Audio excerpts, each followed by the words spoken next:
No seu teste, eu percebo que alguns de vocês entraram nas duas questões, mas os outros eu duvido. Portanto, eu quero falar uma palavra adicional para vocês, isto é, estudar a Bíblia. É fácil pegar os pontos pequeninos, porque no seu conceito, os pontinhos já estão lá. Mas, ler uma passagem como o capítulo 16 a respeito destes dois títulos divinos, isto é difícil para qualquer um de nós entrarmos neles, porque nós não temos este tipo de conceito. Na realidade, o que eu lhes dei ontem à noite a respeito destes dois títulos não foi adequado. Eu estou esperando por alguma outra oportunidade no qual eu possa desenvolver estes dois títulos. Nesta ocasião, mais além. Deixe-me dizer isto para vocês. Que tipo de obra alguém faz depende de que espírito ele é dirigido, ele é guiado, ele é instruído e ele é constituído. Paulo, é claro, era uma pessoa totalmente constituída, não com o Espírito de Deus, o Espírito de Jeová, no sentido do Antigo Testamento. Não. Absolutamente não.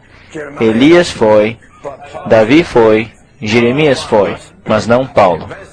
Paulo foi um vaso para conter o Deus triuno, o qual foi totalmente constituído com o Espírito Santo, envolvido com a encarnação do Senhor.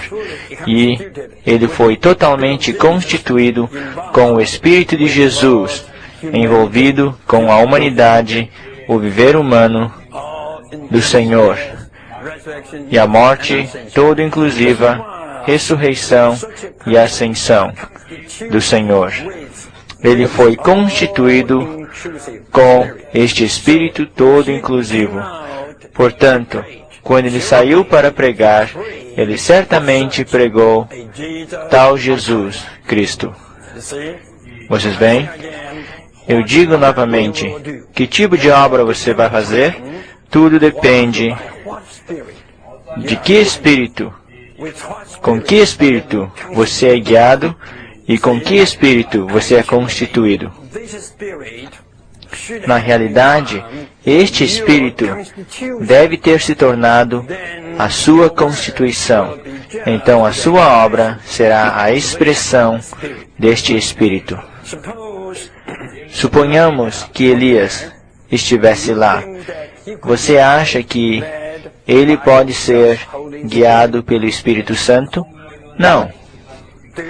Você acha que Elias podia fazer uma obra para Jesus, o encarnado, com a humanidade, no seu viver humano e com toda a sua morte toda inclusiva e ressurreição? Não, absolutamente não. Elias não tinha este espírito. Elias tinha apenas o Espírito de Jeová, o Espírito de Deus, um Espírito poderoso. Isto era tudo. Vocês veem? Elias não tinha a constituição com o Espírito de Jesus. Portanto, ele nunca podia fazer uma obra para ministrar Jesus como o todo inclusivo. Ele nunca podia transmitir Jesus como o todo inclusivo. Agora, eu digo novamente, quando nós chegamos em Atos 16, é fácil para nós vermos todos os pontinhos. Ele foi para a sinagoga, ele foi guiado pelo Espírito, ele foi guiado, nós devemos fazer as obras, em sermos guiados a todo momento pelo Espírito e assim por diante, certo? Isto é geral. Isto é geral. Todo mundo pode entender isto. Quando vocês leem Atos 16, vocês podem dizer, você vê imediatamente, você vê que Paulo não fez nada pelo seu próprio programa, ele foi guiado a todo tempo pelo Espírito de Deus. Isto é muito geral. Isto é geral. Mas você precisa da vista interior. Você precisa da visão celestial para lhe mostrar o que está implícito nestes dois títulos divinos. O que está implícito no Espírito Santo, o que está implícito no Espírito de Jesus. Você tem que descobrir, então você tem que escavar. Escavar a Bíblia a respeito do Espírito. Você tem que voltar a Gênesis e através de todo o Velho Testamento. Então você verá que o Velho Testamento inteiro fala principalmente do Espírito de Deus e do Espírito de Jeová. Somente estes dois termos são usados. Isto é tudo. Você não pode achar o título, o Espírito Santo. E o Espírito Santo você achará somente usado quando Deus veio para se tornar encarnado. Quando Deus vem para se encarnar, então o Espírito Santo é usado. Portanto, o Espírito Santo, o título do Espírito Santo, na economia de Deus do Novo Testamento, certamente indica Deus entrando no homem. Deus entrando no homem para ser um com o homem. O Espírito Santo, no Novo Testamento, indica que Deus é um que vem para dentro do homem para amalgamar-se com o homem. Então, o Espírito de Jesus, é claro, nunca foi usado, certo? Este é o primeiro lugar. E, portanto, isto certamente se refere ao todo inclusivo, que foi um homem que viveu uma vida humana na sua humanidade, e o qual foi para a cruz e morreu lá, uma morte todo inclusiva, e que ressuscitou, certo? Na propagação da vida divina, e que ascendeu aos céus para se tornar Senhor e Cristo. Então, vocês percebem agora que quando tal título é mencionado, tal título implica todos os pontos da sua humanidade, o seu viver, a sua morte toda inclusiva, a sua ressurreição que se propaga e a sua ascensão. Vocês veem? Isto requer a vista interior, o escavar das Escrituras. Patinar no gelo, ficar somente na superfície, isto é fácil. Você não precisa gastar 4 anos no seminário. Você precisa apenas gastar meio ano e você poderá entender toda a Bíblia na superfície. Você lê os 66 livros e poderão adquirir o conhecimento na superfície. Na superfície. Mas entrar nas profundezas, como o Senhor Jesus, neste título, o Deus de Abraão, o Deus de Isaac, o Deus de Jacó, em tal título, a questão da ressurreição está implícita ali, certo? Portanto, você precisa da vista interior para escavar nas profundezas das Escrituras. Então você poderá ver a revelação celestial. É por isso que nesta manhã nós queremos ver o quanta profundidade dos santos, vocês, quantas profundidades da verdade, vocês dos santos de Houston, têm entrado. Vocês, sinto dizer, não entraram em nenhuma profundeza nas verdades deste capítulo. Mas, claro, alguns de vocês, graças ao Senhor, entraram nessas profundezas. Mas tem muito mais dessa verdade a respeito desses dois títulos divinos. Nós estamos aqui num treinamento. Não estou aqui ensinando a Bíblia. Não sou aqui um mestre da Bíblia. Esta não é uma aula a respeito da Bíblia. Este é um treinamento para escavar as profundezas da Palavra Santa de Deus e para nos ajudar a mergulhar nestas verdades que têm sido sepultadas lá por séculos. Obrigado. Agora nós vamos para o capítulo 17, o qual lemos nesta manhã.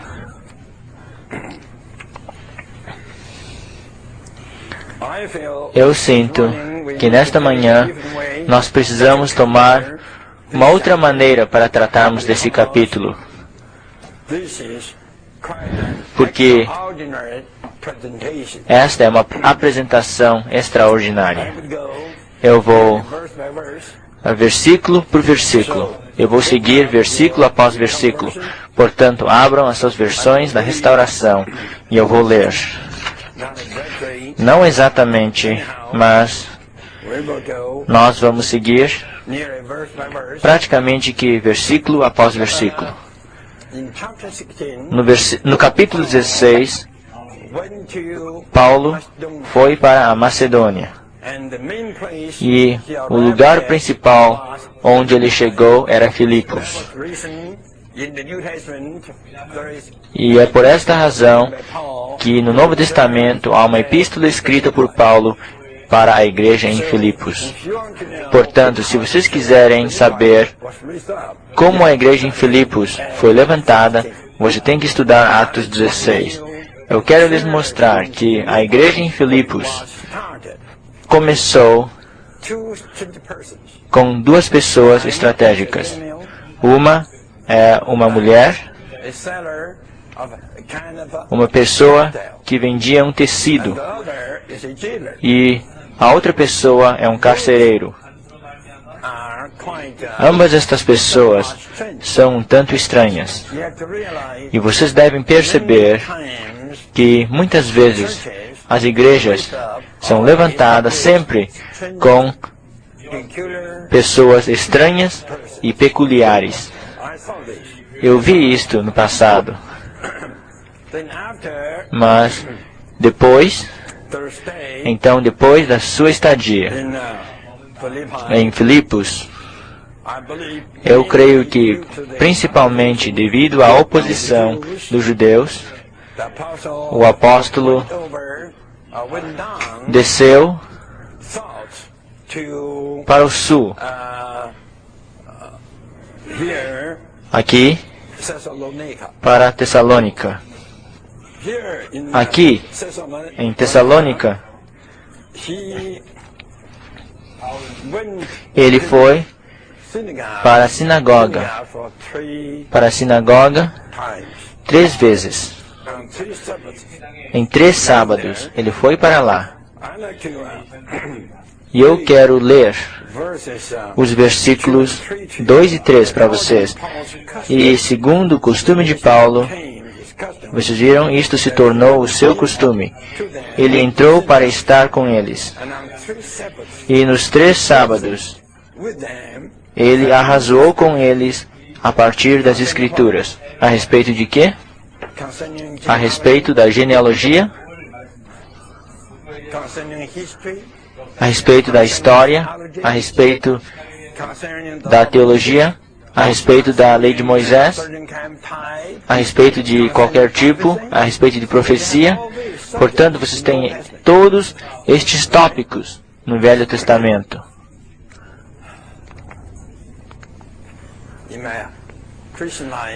Na minha vida cristã, eu vi muitos arrazoamentos. Eu vi uma vez um arrazoamento que fala sobre a imersão por água. Para frente, para trás ou reto para baixo. Eles discutem. Ao menos, eu vi 2 escolas lá. Uma pela imersão para frente. A outra para a imersão para trás. E os neutros, eles são pela imersão reto para baixo.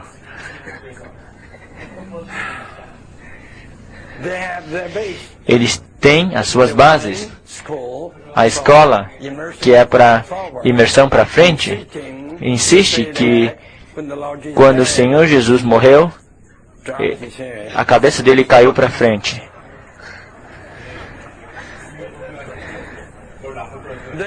Daí, eles continuaram a discutir, imergir 1 ou 3 vezes. A maioria insiste em 3 vezes, baseada na palavra do Senhor, batizando-os para dentro do nome do Pai 1 vez, para dentro do nome do Filho 2ª vez e no nome do Espírito 3ª vez. Quando eu estava lá ouvindo, eu estava lá totalmente desgostoso, querendo vomitar. Que tipo de arrazoamento? Se esqueçam disso. A lei, a genealogia, a profecia e assim por diante. Paulo não fez isso. O que Paulo fez? Ouçam. Arrazoando com eles a partir das Escrituras, vírgula. A sentença não para aqui. Abrindo e apresentando-lhes que o Cristo deve sofrer e ressuscitar dentre os mortos, e dizendo, este é o Cristo, Jesus, o qual eu vos anuncio. Nós temos que aprender isto, porque ele estava constituído com o Espírito de Jesus. Ele foi guiado, ele foi liderado, ele foi dirigido por este Espírito. Ele não tinha nenhum coração pela profecia, pela genealogia, pela história, por qualquer outra coisa. Ele apenas tinha um encargo, segundo a sua constituição espiritual. E esta constituição era totalmente do Espírito de Jesus. Havia neste ministro nada de história, nada de genealogia, nada a não ser Jesus. O Jesus todo inclusivo. Tantos rabis estavam lá estudando o Velho Testamento e ninguém tinha visto nada a respeito de Jesus.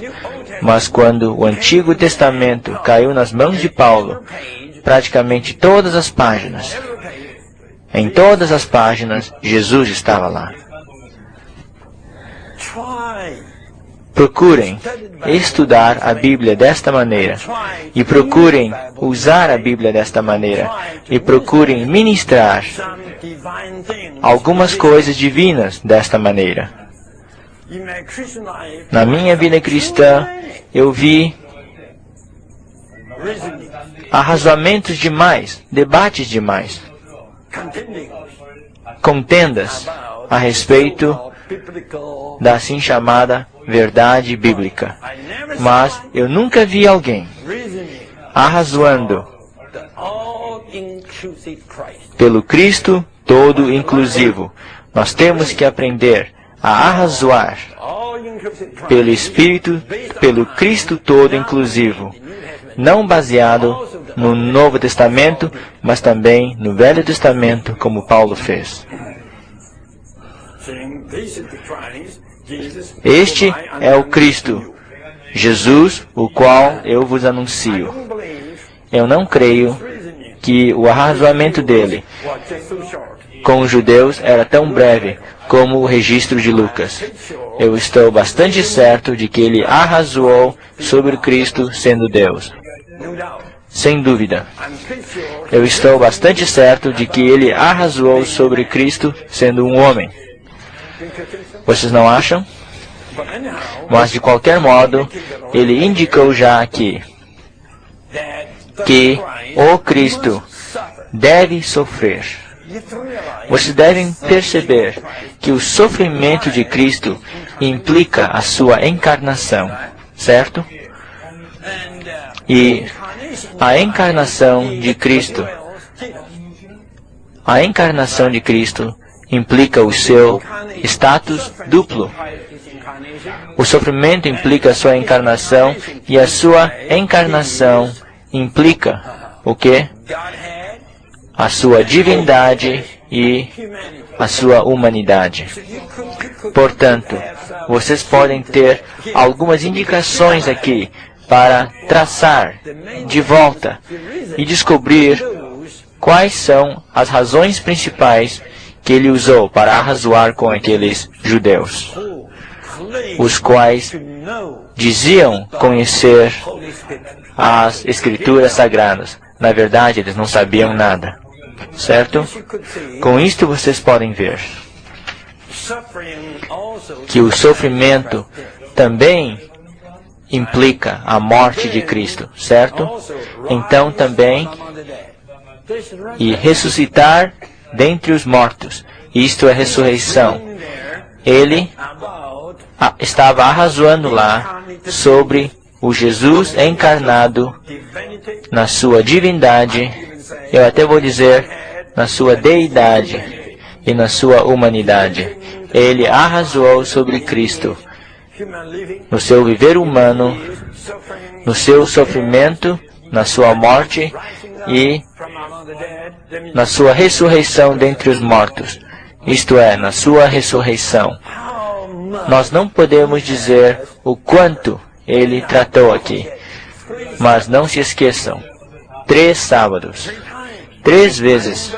Eu não creio que cada vez era apenas 1 hora. Deve ter sido metade de um dia. Ele arrazoou lá por um período tão longo de tempo sobre Cristo, porque isto se encaixa com o guiar pelo Espírito Santo e o regular pelo Espírito de Jesus. Ele era tal pessoa debaixo do Espírito Santo e debaixo do Espírito de Jesus. Ele era tal pessoa, portanto, ele pode fazer tal obra. Que obra? A obra de transmitir, de apresentar, de ministrar o Cristo todo inclusivo para as pessoas. Não a genealogia, não a história na Bíblia, não a teologia, não as profecias, tipologias, não. Mas o Cristo vivo e todo inclusivo. Novamente eu digo, quando nós chegamos em tal porção da palavra, nós devemos lê-la e estudá-la desta maneira. Certo? Devemos escavar para dentro dela, a fim de que possamos ver um significado mais profundo. Paulo fez isto. Então, alguns deles foram persuadidos e se juntaram a Paulo e Silas. E alguns dos gregos que adoravam. Estes talvez tenham sido prosélitos, gregos que se converteram à religião judaica, mas de qualquer forma, uma grande multidão, e das mulheres principais, não poucas. Realmente estranho, em Atos nós podemos ver que os gregos que adoravam se constituíam principalmente das mulheres principais. As senhoras gregas buscavam tanto a Deus. É bastante estranho, certo? O versículo 6. Mas os judeus, se tornando invejosos e levando com eles alguns homens malignos que eram vadios nas praças de mercado, juntaram a multidão e alvoroçaram a cidade, e, vindo sobre a casa de Jasão, procuraram trazê-los diante da populaça. E, quando eles não o acharam, eles arrastaram Jasão e alguns irmãos diante dos oficiais da cidade, gritando: estes homens têm transtornado o mundo. Estes homens que têm transtornado o mundo também têm vindo aqui, os quais Jasão acolheu. E estes todos agem contrário aos decretos de César, dizendo que há um outro rei Jesus. Provavelmente eles disseram isto. Eles tomaram tal palavra dos apóstolos e os acusaram. E eles, então, inferiram mais além e envolveram César. Isto é sutil. Os opositores sempre fazem a mesma coisa. Esta é a habilidade deles. Eu creio que este é o treinamento que eles receberam do instigador maligno. É claro, com isto todos vocês podem ver a influência do judaísmo era forte demais. Não apenas forte em Jerusalém, mas também forte no mundo gentil, na Europa Oriental, certo? Na Macedônia. E a sutileza sempre tem sido juntar-se com a política local. Eles gostavam de utilizar a política para perseguir os apóstolos. E isto mostra que a assim chamada religião judaica tinha sido tão usurpada pelo inimigo de Deus, Satanás, para se opor à economia de Deus. Vocês devem perceber que o princípio ainda existe hoje. A religião se une com as autoridades do mundo para frustrar o mover genuíno de Deus aqui na terra hoje. Então, a próxima estação era que eles foram para Bereia. E aqui, eu gosto desta palavra, aqui no versículo 10. E os irmãos imediatamente enviaram Paulo e Silas. Por que imediatamente? Porque se fosse um pouco mais tarde, eles poderiam ter sido mortos. Certo? Durante a noite, não era conveniente para eles resgatar Paulo da maquinação dos judeus durante o dia. Portanto, durante a noite, eles os enviaram a Bereia, os quais, quando chegaram, foram para a sinagoga dos judeus novamente. Paulo era ousado. Ainda, eles foram para as fortalezas, certo? Vocês têm que entrar na fortaleza para ganhar as pessoas, porque tantas pessoas chamadas por Deus estavam guardadas lá, neste aprisco. Agora, estes eram mais nobres que aqueles em Tessalônica. Eles eram nobres. Eu realmente não entendo muito dessa palavra. Nobre em quê? Nobre em quê? Bem, isto é tudo que eu posso dizer.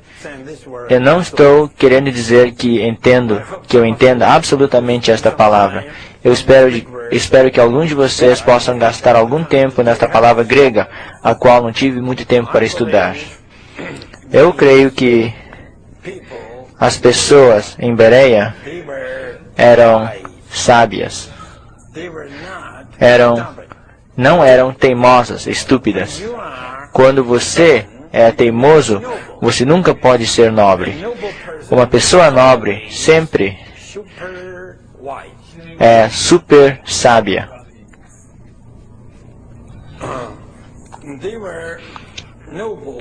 Eram nobres, sábios em quê? Em receber a palavra com toda avidez, examinando as Escrituras diariamente, para ver se estas coisas eram assim. E vocês devem perceber que estas pessoas eram, na maioria, ainda judeus. Mas quando os judeus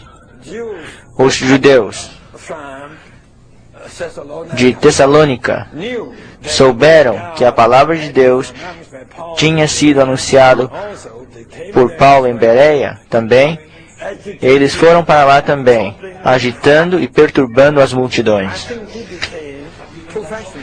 Eu creio que eles tinham se tornado profissionais.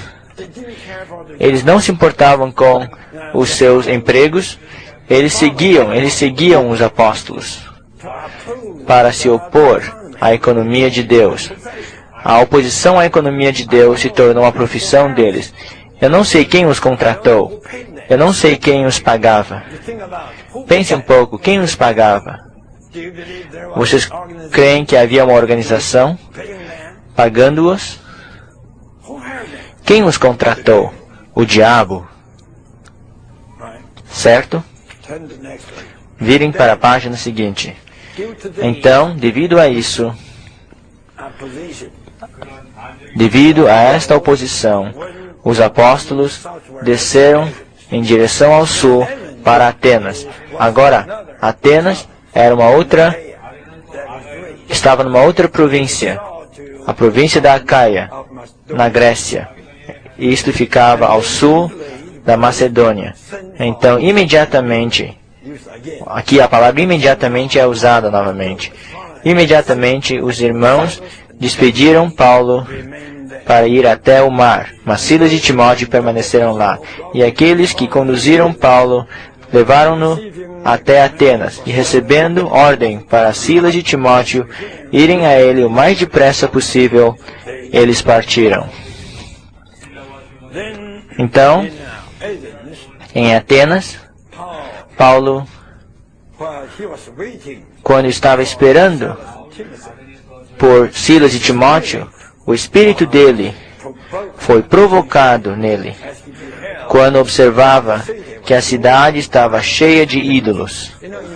Vocês sabem, na história, Atenas era a cidade mais cultural. Vocês podem ver, não importa quão elevada seja a cultura em que você está, a idolatria ainda pode ser prevalecente lá. Por quê?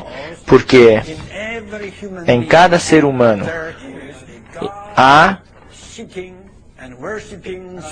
um espírito que busca a Deus e adora a Deus. Quer você busque o verdadeiro Deus ou o Deus errado, isto é uma outra coisa. Mas, desde que as pessoas busquem algo como objeto de adoração, isto é uma prova forte de que Deus é a necessidade do homem. Há uma necessidade no homem, especialmente no espírito do homem.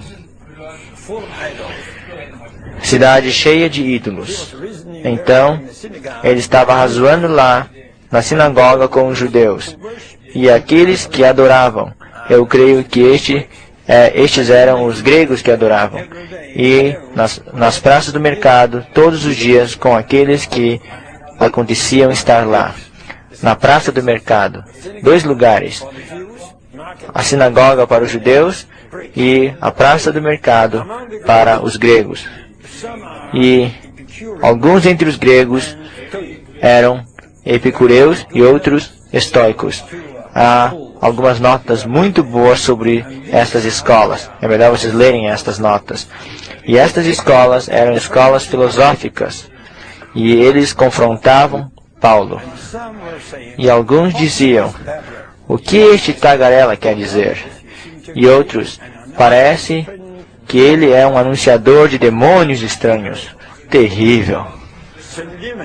Demônios estranhos, porque ele trazia as boas novas de Jesus e a ressurreição. Novamente, eu digo, este tipo de pregação é uma prova forte de que os pregadores estavam constituídos de Jesus e da sua ressurreição. Paulo estava constituído com este Jesus todo inclusivo e com a sua ressurreição. Portanto, o que ele tinha era simplesmente o Espírito de Jesus. Ele era tal pessoa, portanto, ele pregava a tal pessoa. Então, ele pregou no Areópago. E eles o agarraram e o levaram para o Areópago, dizendo, podemos saber o que é este novo ensinamento que é falado por você? Vocês sabem que o Areópago ficava no Monte de Marte, fora da cidade de Atenas, num pequeno monte.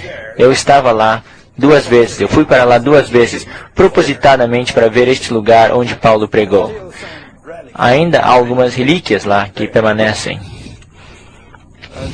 Então, o versículo 20 diz, pois trazes coisas estranhas aos nossos ouvidos. Tencionamos saber, portanto, o que estas coisas significam. Ora, todos os atenienses e os estranhos, peregrinando lá, gastavam o seu tempo para nada, a não ser contando e ouvindo algo novo.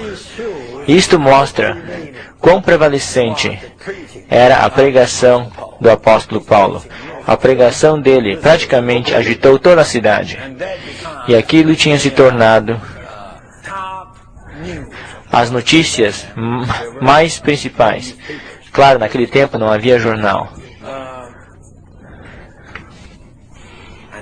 E Paulo levantou-se no meio do Areópago e disse: Homens atenienses, eu observo como em todas as coisas vós sois muito religiosos.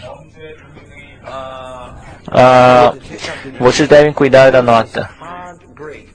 Este é um grego muito difícil para nós traduzirmos. Na verdade, não significa religioso com respeito a um Deus apropriado. Significa religioso na adoração de ídolos. Vós sois muito religiosos na adoração de ídolos. Este é o significado certo. Pois quando estava passando e observando cuidadosamente os objetos da sua adoração, o Deus da vossa adoração, os objetos aqui se referem a deuses, achei também o altar no qual estava inscrito, ao Deus desconhecido. O que, portanto, adorais como desconhecido, este eu vos anuncio. Vós não conheceis, mas eu conheço. Ele é desconhecido para vocês, mas é familiar para mim. Deixe-me lhes dizer, o Deus que fez o mundo e todas as coisas nele. Esta palavra é principalmente dirigida aos epicureus, porque os epicureus todos eram ateus. Eles não criam na existência de qualquer Deus. Eles diziam que não criam no Criador. Eles não criam na provisão divina. Eles não criam que havia um Criador que provê todas as coisas boas para nós. Portanto, esta palavra do apóstolo era dirigida para aquele tipo de escola. O Deus que fez o mundo e todas as coisas nele. Este, sendo o Senhor do céu e da terra. Novamente, esta é a palavra dirigida aos epicureus, porque os epicureus absolutamente ignoram o Senhor do céu e da terra. E este não habita em templos feitos por mãos. Tampouco ele é servido por mãos humanas como se precisasse de alguma coisa, visto que ele mesmo dá a todos vida. Dá a todos vida e fôlego e todas as coisas. Esta é a provisão divina. Deus provê vida, fôlego e todas as coisas para que o homem possa viver na terra. Esta é novamente uma palavra forte falada aos epicureus. Os epicureus não criam no Criador, no Senhor do céu e da terra, que provê todas as necessidades para os seres humanos nesta terra. Mas esta era uma boa pregação. Vocês veem? Quando ele estava arrazoando com os judeus nas sinagogas, ele usou as Escrituras, certo? Quando ele estava pregando para os epicureus filosóficos, ele usou a criação. Novamente, ele fez a mesma coisa no capítulo 13 e 14, certo? No capítulo 13, ele pregou o Cristo ressurreto, baseado nas Escrituras judaicas. E no capítulo 14, ele pregou para os pagãos, baseado na criação de Deus, certo? E ali, a sua elocução era um tanto diferente daqui. Aqui, ele falou para os pagãos que Deus enviou a chuva e as estações propícias e encheu os corações deles com alimento e alegria, certo? Ali, a palavra dele não era tão filosófica. Vocês estão me seguindo? Mas aqui, a palavra dele era bastante filosófica. Para ir de encontro aos ensinamentos errados dos epicureus filosóficos, dizendo-lhes que há um Criador, o qual é o Senhor do céu e da terra, e o qual provê. Provê, número 1, vida. Número 2, pão. Não, fôlego. E número 3, todas as coisas. Todas as coisas significa alimento, comida, vestes, para os homens viverem. Então ele continuou. E ele fez de todas as nações dos homens. Este, sem dúvida, era Adão. Certo? Adão. Ele fez de todas as nações do homem, a partir de Adão, para habitar em toda a face da terra, determinando as suas épocas determinadas e os limites da sua habitação. Eu gosto desta palavra aqui. Para que possam buscar a Deus. Vocês podem ver a autoridade soberana de Deus. Deus foi tão soberano sobre a terra inteira. Deus não apenas criou todas as nações a partir de homem, mas Deus determinou os tempos, as épocas nos quais eles deveriam viver e os lugares onde eles viveriam. Portanto, as estações, as épocas e os limites, tudo isto estava debaixo de Deus. Especialmente nós que estamos na hemisfera ocidental. Nós sabemos que 500 anos atrás não havia este lugar ainda. Nós não estávamos aqui. 500 anos atrás, onde estávamos? Alguns na Europa, outros na Ásia. 500 anos atrás nós estávamos lá, não aqui. Mas por que, nestes poucos séculos, todos nós viemos para cá? Parece que Colombo abriu o caminho, certo?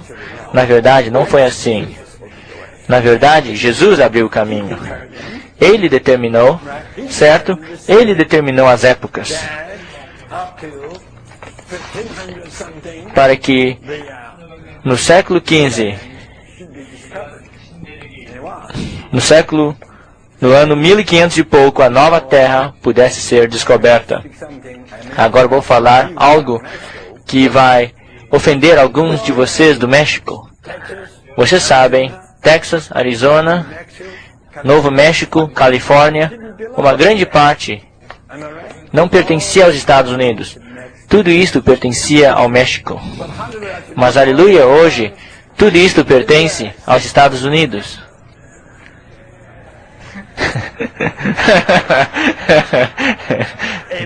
Amém? Amém, irmãos que vêm do México, vocês vão dizer isto?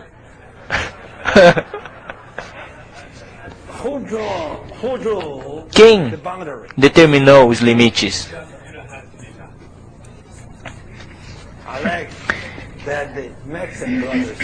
Eu quero que os irmãos mexicanos digam isto. Jesus.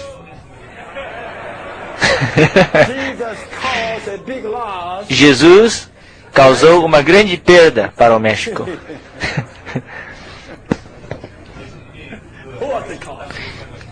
Quem foi a causa? Jesus. Muito significativo. Eles digam, a pregação de Paulo aqui era mais do que filosófico. Desde a criação dos céus e da terra, desde a provisão de Deus para a humanidade inteira, Paulo tocou na existência da humanidade. Nós temos que aprender o caminho, a maneira de pregar. Nós podemos usar a criação, mas não permaneçam apenas lá. Vocês devem ir adiante a partir da criação para a vida do homem. Para a vida do homem. Quando vocês tocam na vida do homem, vocês tocam no ponto da necessidade do homem. Agora, ouçam. No versículo 26 e 27. Ele tocou na vida do homem, certo? Então, o versículo 27 diz: para que busquem a Deus, se porventura tateando, o possam achar. Embora Ele certamente não está longe de cada um de nós. De que modo Deus pode não estar longe de cada um de nós da humanidade, sendo um Espírito? E este Espírito deve ser onipresente. Certo?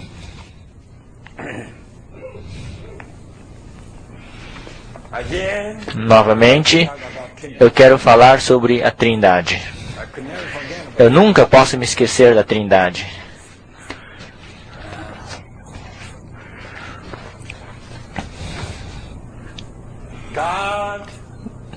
Deus,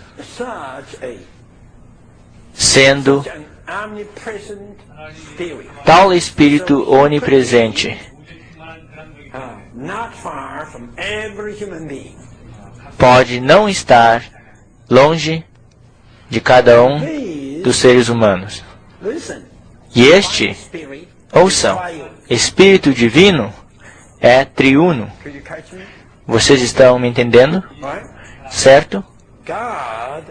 Deus pode estar não longe de qualquer ser humano, sendo um Espírito onipresente. Você crê que este Espírito é somente, apenas o Espírito e não o Pai ou o Filho? Em outras palavras, você crê que este Espírito onipresente é triuno? Digam. Cuidado. Você ofenderá a teologia tradicional. Certo?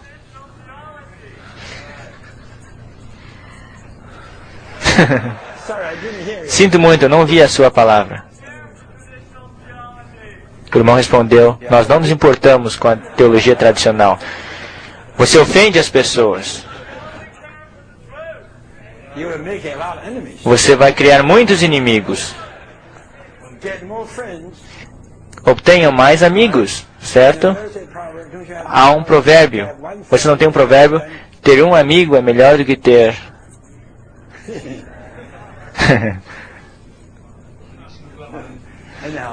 De qualquer forma, esqueçam isso. Este próprio Deus, que não está longe de nós, certamente é o Espírito onipresente. E este Espírito é o Deus completo, o Deus inteiro, o Deus todo, o próprio Deus triuno, o Pai, o Filho e o Espírito, não apenas o Espírito, certo? Bem,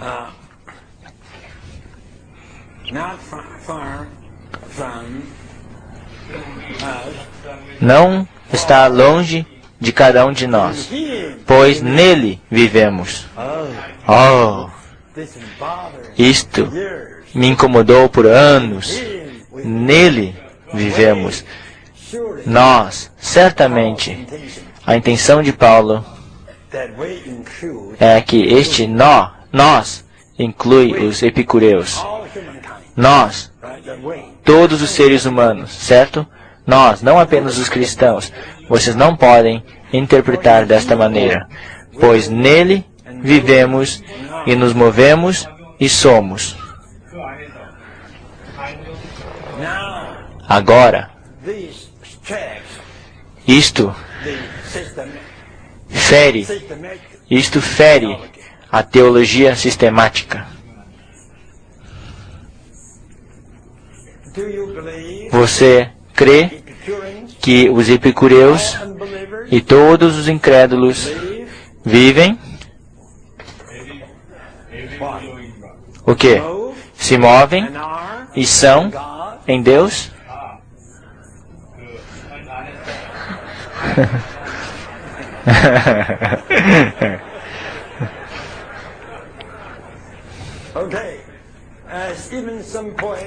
Como mesmo alguns poetas, eu estudei esta questão bastante. Portanto, eu obtive algo que eu pus nas notas para lhes dizer quem são estes poetas. São 2 poetas. Leiam as notas e vocês entenderão. Como mesmo alguns poetas entre vós têm dito, pois nós também somos a sua prole. Isto é, todos os epicureus e os incrédulos são descendentes de Deus. Vocês podem acreditar nisso? Nós vamos voltar. Tá? Sendo, então, a prole de Deus, isto é, a humanidade inteira, é a prole de Deus.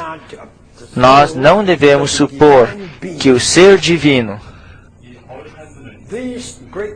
esta palavra grega aqui, na nota vocês podem ver, não se refere à divindade de Deus. Se refere apenas à natureza divina de Deus.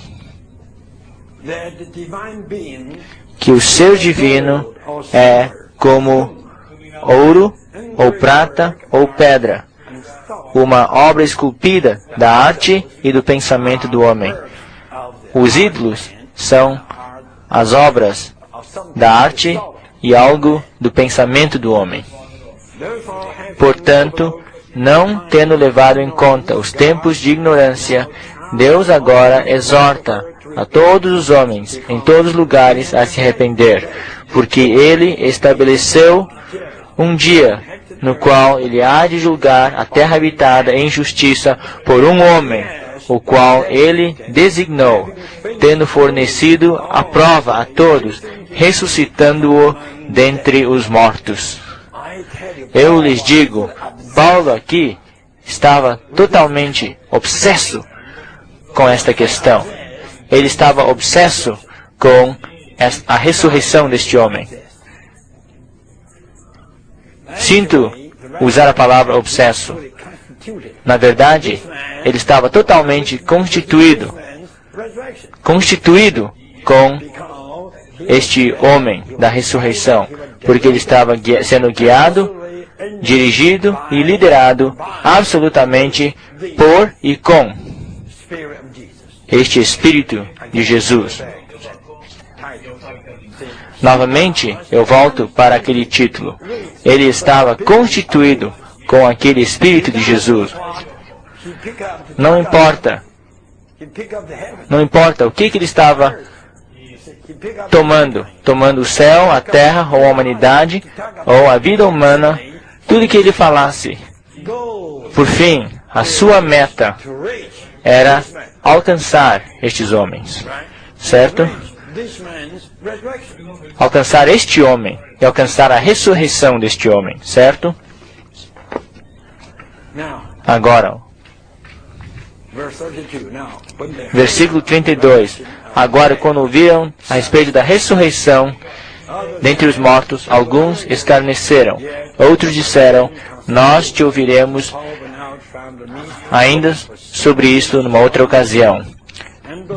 Assim Paulo retirou-se do seu meio, mas alguns homens se juntaram a ele e creram, entre os quais, ouçam, também estava Dionísio, o Areopagita, o chefe, o oficial do Areópago, e uma mulher chamada Dâmaris, e outros com eles.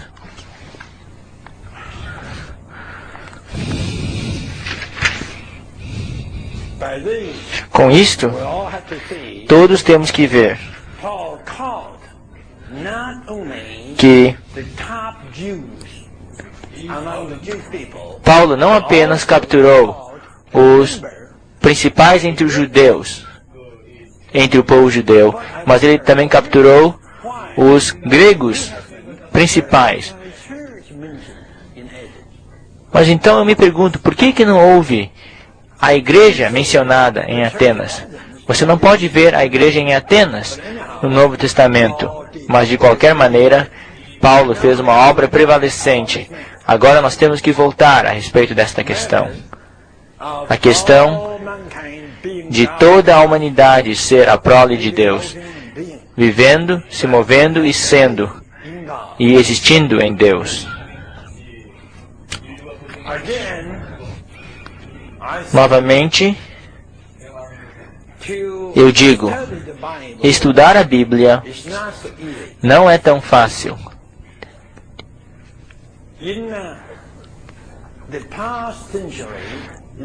No século passado, na assim chamada teologia, havia uma escola bastante forte que insistia fortemente que todo ser humano é um filho de Deus. E a escola deles, sem dúvida, se baseia em Lucas capítulo 3, de que Adão era o filho de Deus. Certamente, baseado naquele versículo, eles podem dizer que Adão, o primeiro pai da humanidade, era o filho de Deus, portanto, todos os seus descendentes seriam filhos de Deus. Isto é bastante lógico. Então, eles foram fortalecidos com esta passagem da palavra. Eles tomaram a palavra de Paulo para mostrar que Paulo realmente falou que a humanidade inteira, todo ser humano, é uma prole de Deus. Mas, estudando cuidadosamente a Bíblia, nós podemos ver. Número 1, Deus criou o homem. Portanto, Deus é o Criador do homem, a fonte do homem. Não somente isto, mas em Gênesis capítulo 2, quando Deus usou o pó para formar um corpo físico para o homem, e Deus soprou para dentro daquele corpo, certo? O fôlego da vida. Um fôlego da vida foi soprado a partir de Deus para dentro daquele corpo, certo? Foi aquele fôlego da vida que tornou aquele corpo físico um ser vivo. Então, aquilo se tornou uma alma. Ali, vocês realmente têm alguma indicação que a vida humana veio de Deus. Certo? Neste sentido, vocês podem dizer que o homem não foi apenas criado por Deus, mas também produzido por Deus. Vocês podem ver isto? Na criação dos outros itens, Deus nunca soprou o fôlego da vida para dentro dos cães, dentro dos gatos e assim por diante. Não. Somente ao criar o homem, Deus fez algo extra. Ele soprou o fôlego da vida para dentro do homem. Então, mais tarde, em Provérbios 20, eu creio, o versículo 27, ali se usa a mesma palavra hebraica, fôlego, mas ali a palavra fôlego indica o espírito do homem. Ali se diz o espírito do homem. O espírito do homem é a lâmpada de Jeová. E isto realmente mostra que o próprio fôlego da vida, soprado por Deus para dentro do seu homem criado, era o próprio elemento do espírito do homem. Na realidade, aquele fôlego da vida se tornou o espírito do homem. Mas, de qualquer forma, a Bíblia indica claramente que o homem foi produzido de Deus. Eu não ouso dizer que o homem nasceu de Deus. Mas eu tenho a ousadia de dizer que o homem foi produzido de Deus. Ele foi produzido de Deus. O homem foi produzido de Deus, certo? Número 1, Deus formou o corpo. Número 2, Deus soprou o fôlego da vida para dentro do corpo físico do homem. Portanto, o homem se tornou uma alma vivente. Portanto, o homem foi produzido por Deus. Nesse sentido, o homem é a prole de Deus. Mas nós temos que estudar a Bíblia mais além. Na Bíblia, se nos diz mais adiante que depois que nós nos arrependemos e cremos no Senhor Jesus, nós nascemos de Deus. Vocês veem? Nós nascemos de Deus. Ser produzido de Deus é uma coisa, e ser nascido de Deus é uma outra coisa. Os seres humanos são a prole de Deus no sentido de que nós fomos produzidos de Deus. Mas nós, os crentes, sendo os filhos de Deus, no sentido de sermos nascidos dele. Não há nenhuma indicação na Bíblia de que a prole de Deus, os seres humanos produzidos de Deus, tenham a vida divina de Deus, com a natureza divina de Deus. Não há tal indicação. Mas, no Novo Testamento, se diz claramente que nós, os crentes que nascemos de Deus, realmente temos a vida de Deus.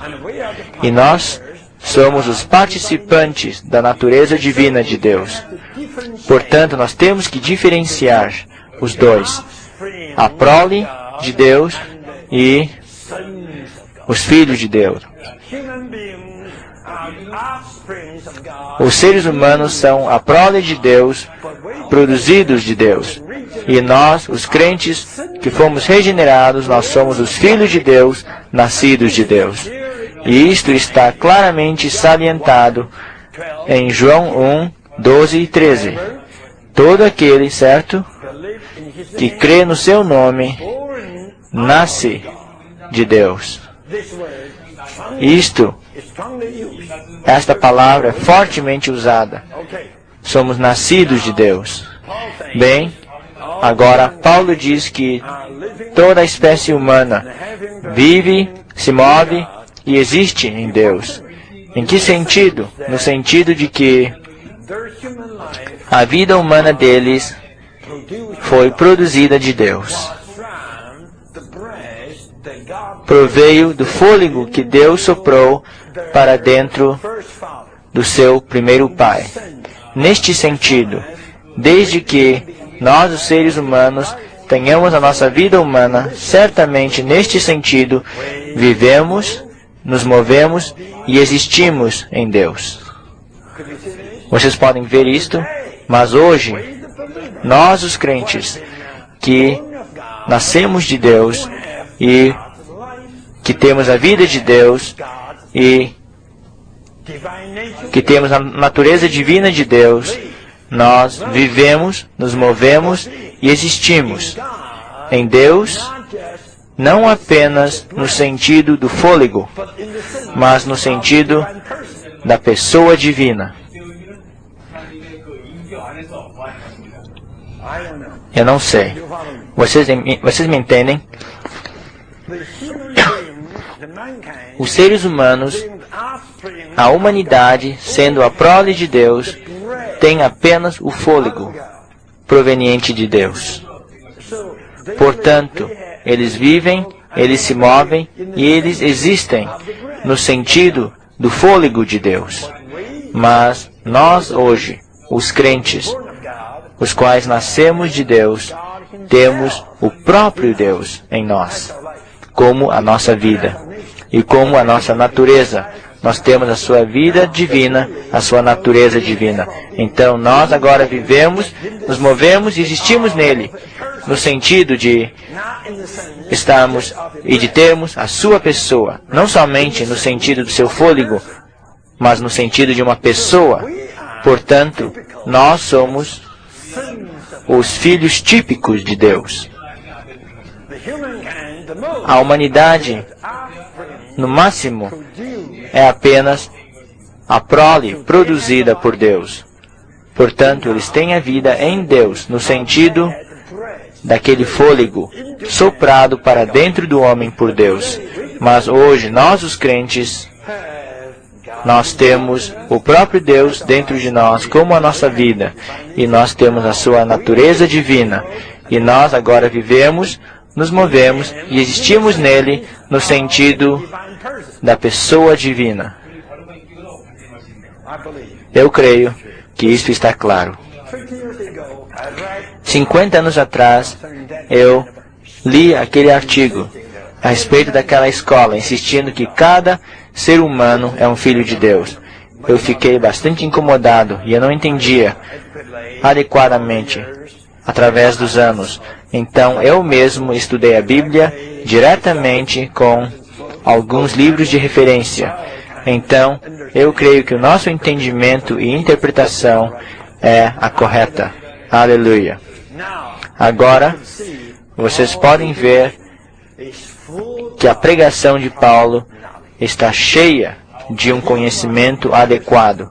Ele era uma pessoa que tinha um conhecimento total da cultura hebraica e da cultura grega. Portanto, ele podia levar a cabo tal ministério para pescar a situação entre os judeus e também pescar a situação entre os gregos. Ao pescar a situação entre os judeus, ele usou as escrituras sagradas para mostrar que nas escrituras deles, em todos os lugares, havia o Cristo. Vocês veem? Não o Cristo apenas no sentido do Messias, mas o Cristo no sentido de alguém que era o Deus encarnado e que possuía a humanidade e que viveu uma vida humana aqui na Terra, não por 3 horas, mas por 33 anos e meio, e o qual morreu uma morte todo inclusiva para resolver e satisfazer todos os problemas entre o homem e Deus, e o qual ressuscitou para propagar a vida divina em todos os seus crentes, e o qual agora está nos céus, tornado Senhor e Cristo. Eu lhes digo, ele pescou esta situação entre os judeus usando as escrituras desta maneira. Não é apenas ter o conhecimento do preto e branco do Velho Testamento, mas ele obteve a revelação, obteve a vista interior para entrar nas profundezas do Velho Testamento, para apontar todas as revelações a respeito de Cristo na sua encarnação, no seu status duplo, na sua humanidade e na sua divindade, no seu viver humano e da sua morte toda inclusiva, da sua ressurreição que se propaga e do seu encabeçamento na ascensão. Isto é maravilhoso, certo?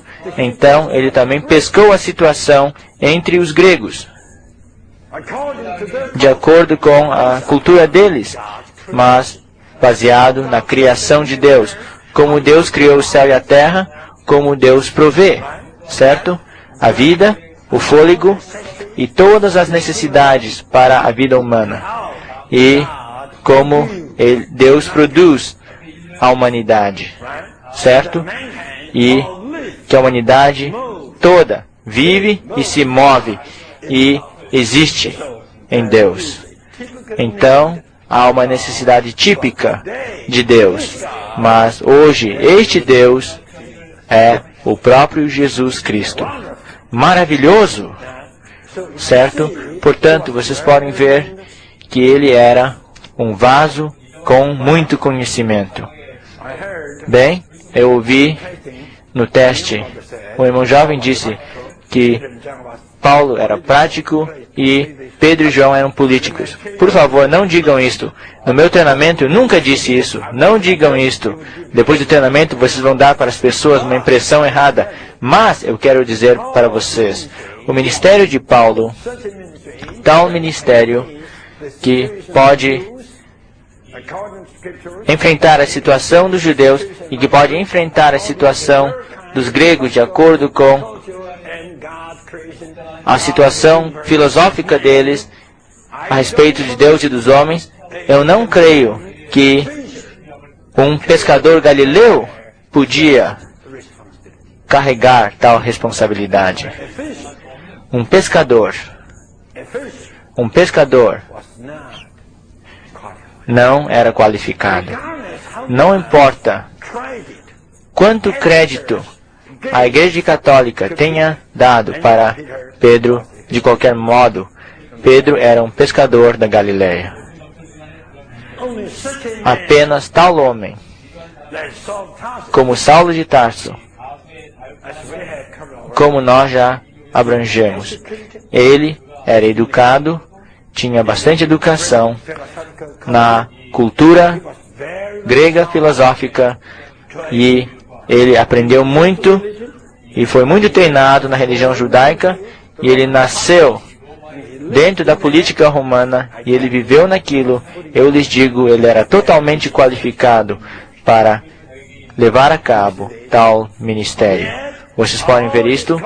Contudo, todas as suas culturas não eram as qualificações principais, mas a sua constituição com o Espírito Santo e com o Espírito de Jesus.